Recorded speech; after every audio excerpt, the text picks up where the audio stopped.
ស្ដីថ្ងៃនេះសូមនិយាយរឿងខ្មែរយើងគេតែនិយាយណាសំដីអាក្រក់តែចិត្តល្អហើយមនុស្សសំដីផ្អែមតែពុះពុលណាខ្ញុំអត់មកបែងចែកថាមួយណាល្អមួយណាអាក្រក់ជាងគ្នាទេប៉ុន្តែជាបទពិសោធន៍និងការចេះដឹងផ្ទាល់ខ្លួនរបស់ខ្ញុំចង់ឲ្យជាមូលដ្ឋានបងប្អូនពិចារណាសិនក្នុងនាមខ្ញុំជាមគ្គុទ្ទេសក៍និយាយភាសាជប៉ុនហើយមានបទពិសោធន៍លើសពី20ឆ្នាំបទពិសោធន៍ដែលខ្ញុំមានហើយនឹងអ្នកដែលនិយាយភាសាជប៉ុនដូចគ្នាទាំងជិត1000នាក់នៅក្នុងខេត្តសៀមរាបគឺដូចគ្នាទាំងអស់គឺដឹងច្បាស់ថាជនជាតិជប៉ុនគឺអត់ដែលរករឿងស្ដីឲ្យយើងឬ complain យើងនៅនឹងមុខទេខឹងយ៉ាងម៉េចក៏ព្យាយាមនិយាយល្អគោរពយើងប៉ុន្តែទៅដល់ប្រទេសវិញដឹងតែមកហើយអានោះវាជាចរិតជនជាតិជប៉ុនទាំងអស់ក៏ដោយហើយយើងអាចនិយាយបានថាចិត្តល្អតែពុះពុលអត់ទេរដ្ឋាភិបាលគេដឹងច្បាស់ថាការបំបាក់មុខមនុស្សនៅទីសាធារណៈវាជារឿងប៉ះពាល់ដល់នូវផលអាក្រក់ចំពោះសង្គមចំពោះមិត្តភាពជាងយើងទៅដល់ផ្ទះស្ងាត់ហើយនិយាយអញ្ចឹងណាពេលខ្លះអាការដែលនិយាយផងឃើញអ្នកខ្លះវាមិនមែនសម្ដីអាក្រក់ទៅចិត្តល្អទេមានន័យថាវាប្រមាថយើងក៏មានដែរខ្ញុំមិននិយាយពួកអឺរ៉ុបដែលគេស្ដីឲ្យហើយរួចឲ្យផ្លេចចោលហើយអ្នកខ្លះផ្លេចទៅណាម្ដងហើយម្ដងទៀតទៅជារឿងប្រមាថវិញមានធ្វើប្រមាថក្នុងខ្លួនណាអញ្ចឹងនឹងជាចំណុចមួយអាហ្នឹងសម្រាប់ជនជាតិគេទេសម្រាប់បងប្អូនយកមកគិតមិនជារឿងផ្ទាល់ខ្លួនទេយើងមិនអាចថាជាតិសាសន៍គេអាក្រក់ទេឬក៏ល្អយ៉ាងម៉េចអាហ្នឹងយើងរើសដាក់ខ្លួនឯងទៅមួយទៀតថាតើមនុស្សយើងឈ្នះមនុស្សល្អមនុស្សឈ្នះសត្វណាគេថាបើប្រៀបធៀបនឹងបញ្ញារបស់មនុស្សហើយនឹងសត្វណាបើនិយាយពីភាពប្រៃផ្សៃ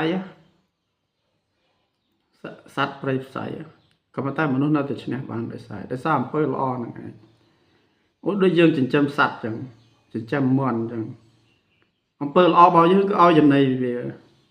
ប៉ុន្តែចុងក្រោយយើងនៅវត្តកតុយយកវាទៅចាប់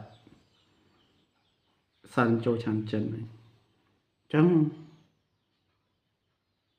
យើងមើលខ្មែរថៃទៅដឹងហើយគេមកល្អជាមួយយើងក៏ប៉ុន្តែគេលួចចាក់យើងពីយូរណាស់ហើយយើងអត់ដឹងហើយមិនមែនមួយថ្ងៃពីរថ្ងៃទេរាប់រយឆ្នាំហើយអញ្ចឹងហើយណាអញ្ចឹងវាជាបញ្ហាថាភាពខ្លាំងរបស់មនុស្សគឺការអត់ធ្មត់ហ្នឹងឯងការចេះទ្រាំការមិនយកកំហឹងហ្នឹងបញ្ចេញកំហឹងបញ្ចេញអារម្មណ៍ភ្លាមមិនចេះលាក់ពីព្រោះការចេះលាក់ហ្នឹងវាជាអំណាចដ៏ធំមួយដែលយើងអាចយកឈ្នះក្នុងរយៈពេលវែងបាននេះកុំពេលខ្លះខ្ញុំមិនចង់ឲ្យយកគំនិតអវិជ្ជមាន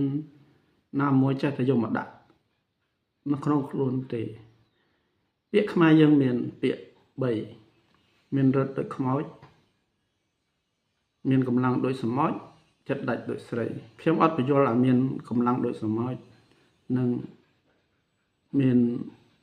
ចិត្តដាច់ដូចស្រីទៅព្រោះខ្ញុំមិនមែនស្រីទៅសួរស្រីទៅខ្ញុំអត់ចេះទេប៉ុន្តែមានរត់ដូចខ្មោចហ្នឹងណាខ្មោចគឺយើងអត់ដឹងថាវាមានឬក៏អត់ទេអញ្ចឹងមនុស្សប៉ាន់ស្មានអត់ត្រូវតើវាជាការល្អដែរទេដែលយើងឲ្យគេមិនយល់ពីយើងចង់ឲ្យគេមិនយល់ពីយើងឬក៏យើងចង់ឲ្យគេដឹងសន្តានយើងហើយបើមិនទាន់បានបើកបបេផងគេដឹងថាយើងចង់បានអីផងយើងមានអីប្រកែមានអីខ្លាំងមានអីអស់ចោលដូចតែគេដូចតែឯងអញ្ចឹងអាកាសដែលជាយាមលាក់បាំងនៅចេតនារបស់ខ្លួនឯងហ្នឹងក៏មិនមែនមានន័យថាជារឿងដែលអាក្រក់ដែរទេជាមួយគូប្រជែងប្រៃផ្សាយយើងលេងត្រង់អត់បានទេខ្ញុំនិយាយហ្នឹងមិនមែនចេតនាស្អីព្រោះសង្គមបើសិនជាយើងយករឿងល្អថាសង្គមសិតតែជាមនុស្សល្អបាននៅក្នុងវិស័យសាសនានៅវិស័យឋានសួគ៌ពួកយើងប៉ុន្តែមនុស្សវាមានល្អមានអាក្រក់នៅជាមួយគ្នាអ អញ្ចឹងយើងមិនអាចយើងសម្លឹងក្នុងសង្គមក្នុងផ្លូវវិជ្ជមានពិតមែនប៉ុន្តែយើងក៏ត្រូវតែប្រយ័ត្នដែរអញ្ចឹងណាអូខេអរគុណអស់ហើយអត់គិតមិនរឿងតើខ្លួនយើងទេ